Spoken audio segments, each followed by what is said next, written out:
asalaamaaleykum mbokku internautes yi tey ñu ngi ci seen ñeenteelu numéro ci émission waxtaanu àdduna tey nag ñu fekk si suñu invité du jour ñu bàyyi ko rek mu présenté wu ñu daal di ñëw ci suñu thème du jour. asalaamaaleykum maa ngi leen di jaajëfal yéen waa Fatick TV di leen remercier aussi pour seen liggéey ci biir dëkk bi gis nañ ko yéen a ngi permettre nit ñi exprimer wu vraiment di faire savoir li nga xam ne moom mooy seen soxla li nga xam ne moom mooy seen préoccupation ci cadre boobu aussi xëy na ci ngeen ñëwee fii man maay Boubacar Dieng dama nekk ci mouvement parental maanaam maay président régional de l'UNAPES. UNAPES mooy Union nationale des parents d'élèves et d'étudiants du Sénégal. Je suis en même temps le président départemental et le secrétaire général national donc de l'UNAPES, Union nationale des parents d'élèves et d'étudiants du Sénégal. Merci beaucoup ginnaaw bi suñu invité du jour présenté woo dañuy ñëw ci li nga xamante ne moo di thème du jour bi nag ñoo ngi ci fas yéene waxtaanee la réouverture des écoles maanaam écoles yi nga xamante ne dañ ko tijjiwaat pour ndaw ñi nga xam ne ñoo nekk en classe d'examen maanaam CM2 terminale ak li nga xam ne moo di troisième tey nag ci loolu lañ fas yéene waxtaanee ak suñu invité du jour ñu daal di ñëw suñu première question monsieur. Ani naka nga apprécier décision bi nga xamante ne chef de l'État jël na ko pour ñu ubbiwaat école yi. waaw suñu appréciation moom mënul ñàkk a nekk que positive parce que nous trouvons que la place de l'élève mu ngi ci école c'est pas à la maison du ci mbedd mi aussi donc suñu demee ba jëmi jamono am lu xew ki nga xam ne mooy yore éducation mooy responsable moom dañ dénk tous les pouvoirs muy président de la République mu estimer ne élèves yi wala ñoo dem école parce qu'il y a un risque élevé que ñu am feebar mu jël décision arrêter cours yi à un certain moment bu jël la décision ne na une partie des élèves dellu école muy les élèves en classe d'examen comme ni nga ko waxee muy CM2 di troisième di terminale li ñu gën a loon mooy loolu am de sorte que donc bi loolu xewee bi mu demee defee cette déclaration ñun waa UNAPES def nañ réunion le mercredi 13 mai en vidéoconférence bi ñu defee suñu réunion ni ñu apprécier situation bi mooy que ne effectivement ànd nañ ci décision boobu ànd nañ ci et ñu nañ def lépp pour que loolu mën a am c'est-à-dire dinañ participer mbooleem foo xam ne woo nañ muy au niveau de l'IA muy au niveau des IEF muy au niveau des écoles et des établissements scolaires maanaam école élémentaire lycée ak collège pare nañu pour participer ci comité yu mettre en œuvre pour mën a jëmal li nga xam ne mooy décision yi nga xam ne moom lañ jël te mi tukkee ci li ñuy wax la note d'orientation boobu xam ne ñu ngi koy génnee bi ministre bi defee concertation avec les parents d'élèves avec les OSC les organisations de la société civile ci la génnee note boobu yor nañ ko ñu ngi koy jëm a partager et donc ñu ngi préparer vraiment pour mën a participer à la mise en œuvre de tous les contenus de cette note d'orientation. si mu nekk réponse bu am solo ñu daal di ñëw ci suñu ñaareelu question mu nekk est-ce que tamit système éducatif bi disposé na suffisamment de moyens pour gérer retouru élèves yooyu. Nous aurions souhaité que réponse bi nekk oui parce que loolu moo ñu soxal est-ce que suñu doom yi suñu dellee école danañ fa fekk conditions yi nga xam ne mooy tax ñu mën a étudier en toute sécurité à l'abri du Covid-19 parce que question bi yëpp loolu la est-ce que loolu dina am est-ce que loolu du am suñ toppee théoriquement li ñu wax ak li nekk ci note d'orientation bi yaakaar nañ ne il y a suffisamment de garanties duñ mën a nekk garantie mais il y a au moins suffisamment de mesures yoo xam ne jël nañ ko yoo xam ne suñ ko respecté à la lettre dina mën a amoindrir les risques de contamination loolu mooy lan mooy d'abord ñu ngi préparer le retour des enseignants et des élèves avec le ministre du transport dañ leen faciliter ñu dellu si suñ ñëwee aussi au niveau des écoles élève bu nekk balaa ngay dugg ci école bi di nga raxas sa loxo dinañ jël sa température avec le thermoflash dinañ la jox gant du mooy dinañ jox masque booy sol obligatoirement et loolu su amee dans la classe aussi il y aura li ñuy wax la distanciation sociale mooy que ne élève bu nekk ci benn table donc élèves yi duñ jegeyantewoo lu gën a tuuti 1 mètre loolu suñ ko defee yaakaar nañ ne ak yi ci mesures yi ci topp yëpp les gels yoo xam ne dañ koy utiliser ak toutes les autres mesures et maintenant surtout maintenant le dispositif de surveillance pour que élèves yi effectivement ñuy mën a respecter loolu. ne nañ aussi élèves yi duñ génnandoo ñoom ñëpp à récréation dañuy programmer de sorte que ñii suñ génnee récréation bëgg dugg ñële soog a génn récréation. Ensuite, dans la cour de récréation aussi, on va faire de sorte que ces mesures-là soient maintenues, la distanciation soit maintenue ci élèves yi. yaakaar na ne loolu suñ ko defee xëy na dina mën a tax vraiment suñ doom yi nekk ci sécurité pour mën a jàng ñi nga xam ne ñu ngi préparer pour retourner. loolu nag c'est en perspective su ma nee c'est en perspective mooy que ne ñu ngi seet d'ici le 2 juin parce que en fait actuellement évolution maladie bi fi mu toll nii rassuré wuñu dalalu suñu xel mais nag yaakaar nañ ne d'ici boobu peut-être que boo gisee le président newul ne dañuy ubbi école yi tout de suite mais mu projeté wu au 2 juin dañu yaakaar ne dafa am des informations qui lui prouvent que d'ici le 2 juin situation bi dina évoluer d'ici le 2 juin peut-être que pandémie dina dal loolu lañ yaakaar moo tax ñu koy gunge di ànd ak moom pour que effectivement le 2 juin ñu mën a démarrer. Maintenant li ñu jàpp mooy ci suñu réunion mooy que ne au 30 mai nañ gis évolution situation bi épidémie noonu naka la situé au niveau du pays est-ce que wàññeeku na est-ce que wàññeekuwul et par rapport à ces situations là ñun ci la ñuy jël une décision finale ne oui nous sommes d'accord pour que les enfants retournent à l'école ou bien nous ne sommes pas d'accord pour que les enfants retournent à l'école. Ça signifie qu'aujourd'hui suñu position mooy ñu ngi accompagner gouvernement bi ci décision bu mu jël parce que moom la ñu souhaité mais nag ça veut pas dire que on l'accompagne les yeux fermés dañ koy accompagner jéem a di ñaan pour que loolu mën a am mais nag suñ dee nag benn suba wala gannaaw suba wala gannaati suba lay élèves yi day dellu ñu seet nag situation yi ni mu toll ci dëkk bi ci la ñu mën a prononcé wu nous sommes d'accord pour ñu dem wala nous sommes pas d'accord pour ñu dem parce que classe bu nekk nee nañ au maximum c'est 20 élèves au maximum c'est 20 élèves bon su fekkee ne suñu classe standard yi la mooy école yi nga xam ne ñu ngi ci normes yi les normes c'est une classe doit faire 9 mètres sur 7 donc foofu am problème 20 élèves plus un professeur ou bien un enseignant ça ne pose pas de problème mais suñu problème ci côté boobu mooy les écoles privées surtout les privés laïcs ñëpp xam nañ ne privés laïcs yi bâtiment à usage d'habitation la ñuy jël ci bâtiment à usage d'habitation yooyu boo gisee c'est des chambres la ñuy utiliser 3 mètres 50 sur 3 mètres 50 maximum 3 mètres 50 sur 4 mètres alors kooku ça te fait environ 14 mètres carrés alors que boo jëlee 20 élèves un élève bu nekk am distanciation sociale ça fait élève bu nekk dana am na situé wu dans un carré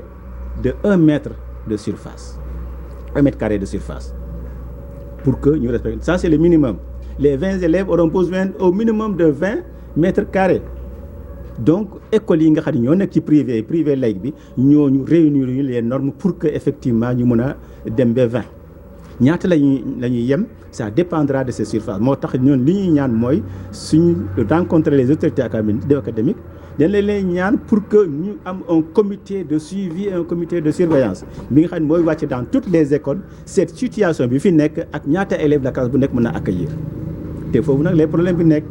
boo jëlee par exemple une école privée boo xam ne sa salle c'est 3 mètres 50 sur 4 kooku mënul yóbbu maximum 10 élèves la mën a yóbbu mais su fekkee ne professeur yi fay jàngale dafa am une classe de 40 élèves su fekkee ne 10 élèves la jël alors la classe la multipliée par 4 fi mu doon defee benn cours 4 cours la fay def tu prends le professeur de mathématiques qui doit faire 5 heures wala 4 heures parce que ñoom très souvent réduction horaire la ñuy def bon ki war a def 4 heures ki doon def 4 heures il va faire 4 heures fois 4 ça fait 16 heures donc chaque professeur verra son crédit horaire multiplié par 4 et incidence yi mooy sur le plan de la paie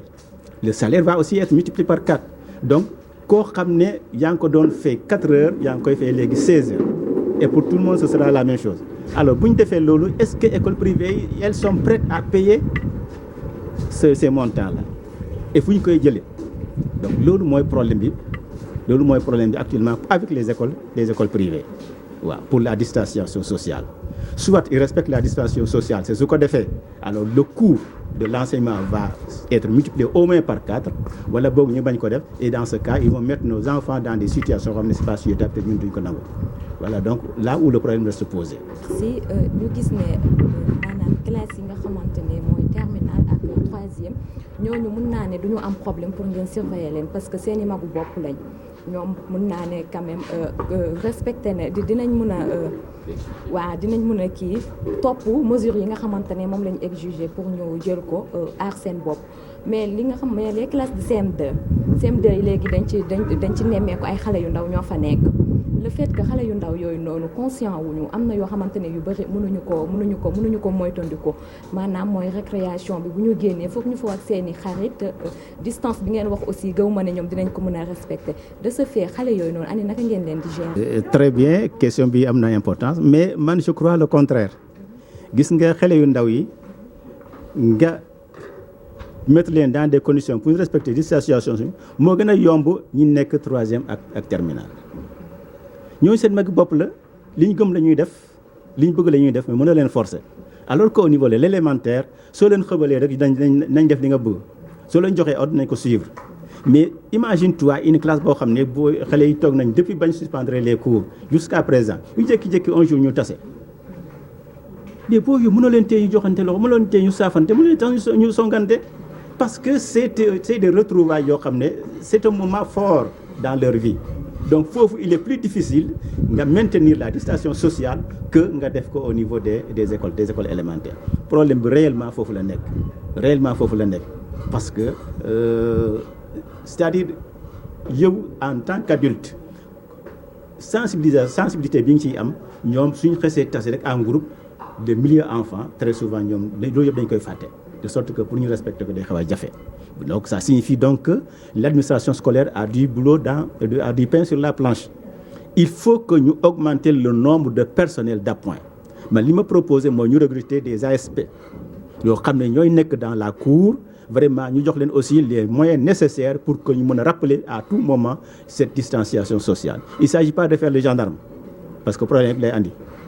ay morom nañ ñoom ak ASC yi ñoo yem ay c'est la même génération. Donc soo leen bëggee imposer aussi problème la ñuy andil mais donc il faut que ça soit des gens yoo xam ne l'approche nécessaire donc la pédagogie nécessaire vraiment pour sensibiliser leen parce que sensibilisation rek la mën nekk pour sensibiliser leen pour ñu mën a effectivement jël en compte cette distanciation sociale le temps que ñu nekk ci biir école bi.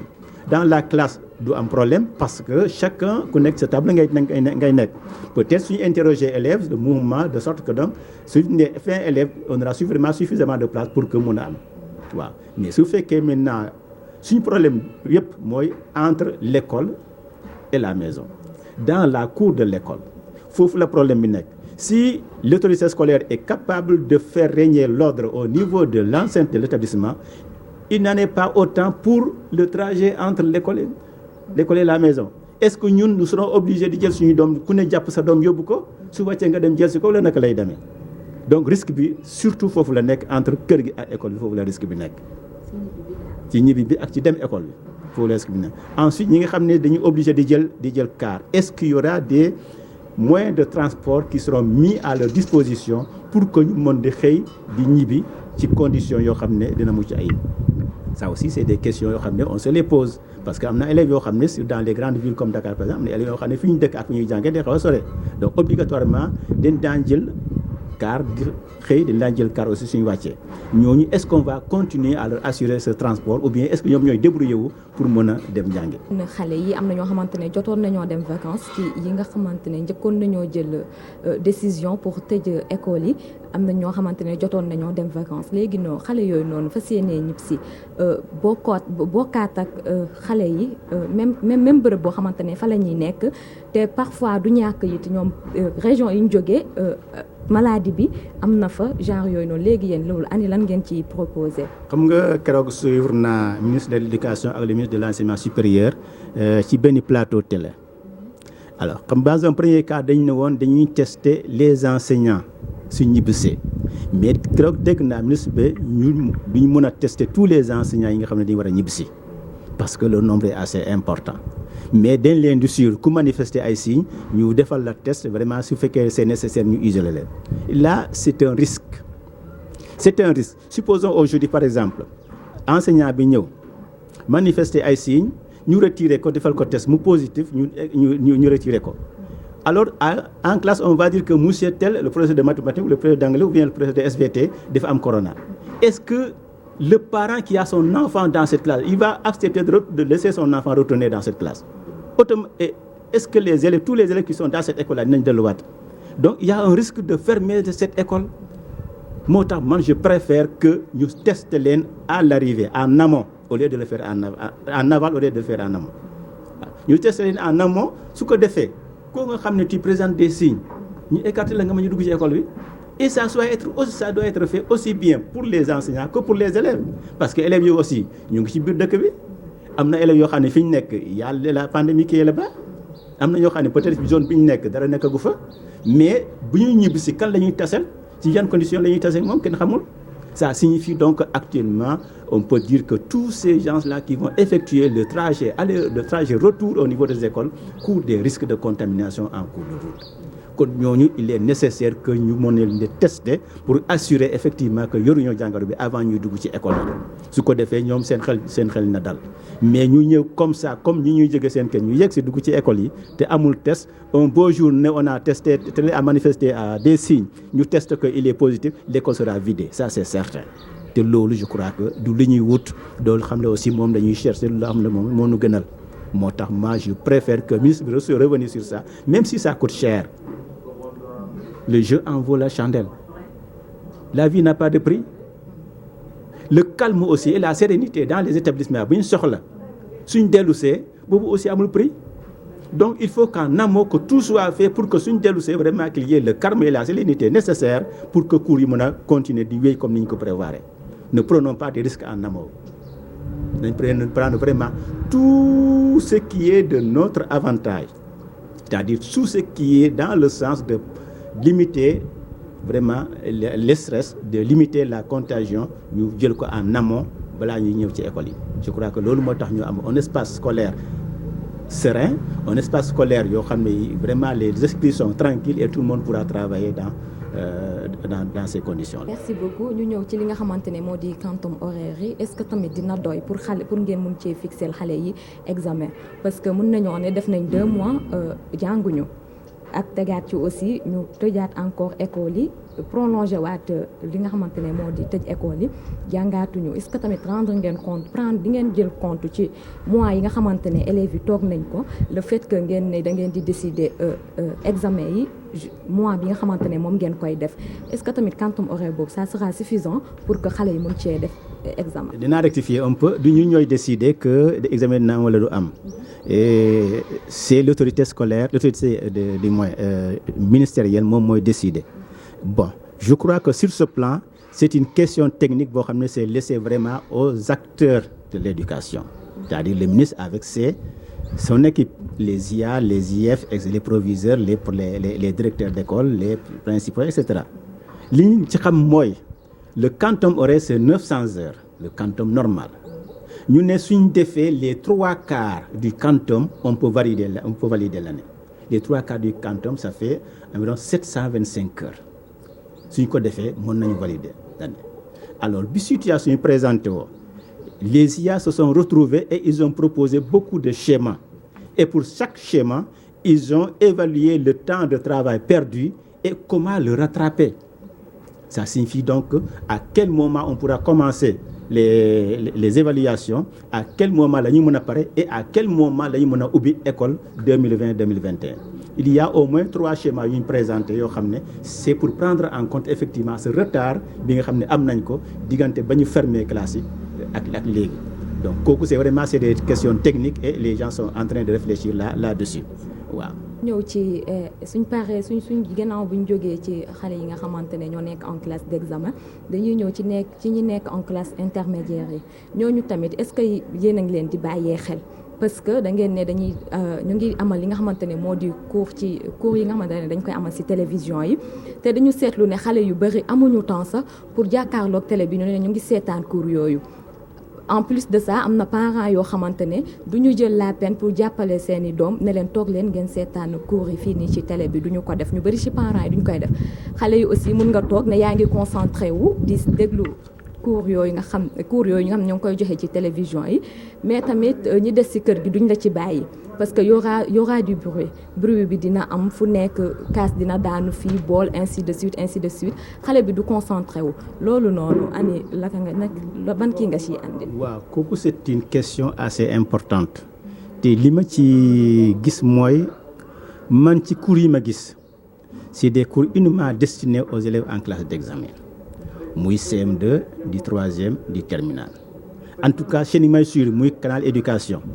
niveau 3 niveaux yooyu laa gis ñuy dispenser ay cours ça signifie donc que ces cours-là sont exclusivement destinés aux élèves yi nga xam ne ñoom ñooy def classe examen ñenn ñi bokk ci oui benn deuxièmement alors ñi nga xam ne ñooy dispenser cours yi est-ce que xam nañ ne il peut pas y avoir une harmonisation parfaite des progressions boo jëlee toutes les classes de terminale du Sénégal du ñëpp ñoo yem niveau ñii ils sont en retard de 2 leçons ñii ils sont en retard de 3 leçons ñii ils sont en retard ainsi de suite donc ñii fii lañ yem ñii yem fii ñii yem fii cours bi ngay joxe il ne peut être efficace que su fekkee ne mu ngi tomber ak le niveau de progression de l'élève su fekkee ne da nga devancer élève bi ci progression am cours bi du am njëriñ su fekkee ne da nga nekk en deçà de sa progression c'est-à-dire moom fi ngay def cours bi moom weesu na ko aussi du ko intéresser et il est extrêmement difficile que nga def cours yoo xam ne day tomber exactement ci moom fi mu toll woon muy benn considération deuxième considération bi professeur bi su enseignant bi su dellu see ci école bi est-ce que moom il a le temps et la présence d'esprit de suivre tous les cours yi nga xam ne joxe nañ ko ci télé bi pour recenser que pour xam ne lii ak lii ak lii élèves yi jàng nañ ko ci télé bi kon man fii lay commencer est-ce qu'ils vont le faire autrement dit l'enseignant qui revient dans sa classe est-ce que fi mu bàyyee woon programme faut que la koy commencer ou bien est-ce que del tenir en considération ce qui a été fait dans les télés c'est ça le problème fondamental deuxième bi mooy comme ni ma la ko waxee man li ma ci gis yëpp c'est les classes d'examen qui sont intéressées par ces cours ñeneen ñi nga xam ne lañ ne su ñii demee école ñoom ñu kon ne suivre lan la ñuy suivre jusqu'à présent au niveau de canal éducation gisuma ci leçon boo xam ne c'est pour le CI ou bien le CP ou bien la classe de quatrième ou bien la classe de première ou bien la classe de seconde gisuma ko ci c'est uniquement des leçons de troisième de CM2 et de terminale kooku ça n'intéresse pas les élèves des classes intermédiaires kon buñ ne ñoom ñu des ci kër yi di continuer di suivre il faut que ñu inventer beneen yeneen leçon boog pour couvrir ces machines là alors nga bëgg a jël ne da nga leen di couvrir chaque jour nga war a def une leçon au CI une leçon au CP une leçon au C1 une leçon au C2 une leçon au CM1 une leçon en sixième une leçon en cinquième une leçon en quatrième une leçon en seconde une leçon en première dañuy nax nit ñi loolu mënul nekk il y a pas suffisamment de temps au niveau des médias pour que ñu mën ko def mënul nekk premièrement et même si par extraordinaire mënoon na nekk il n'est pas dit que tous les enfants ont les moyens d'accéder à ces produits. La majeure partie des enfants ils sont dans les villages qui ne sont pas électrifiés et même si les villages sont électrifiés aussi ñoom amuñu télé. Ça signifie donc que ceci ça ne favorise que une petite proportion des élèves c'est-à-dire ñi nekk en ville. Maintenant ñooñu comme ni nga ko waxee aussi est-ce que le cadre familial se prête à cet enseignement-là? Est-ce que élève bi am na roq boo xam ne saa bu cours bi commencé fu lay isoler avec sa télé pour mën a am la sérénité et le calme nécessaire pour mën a suivre cours yi? C'est pas évident.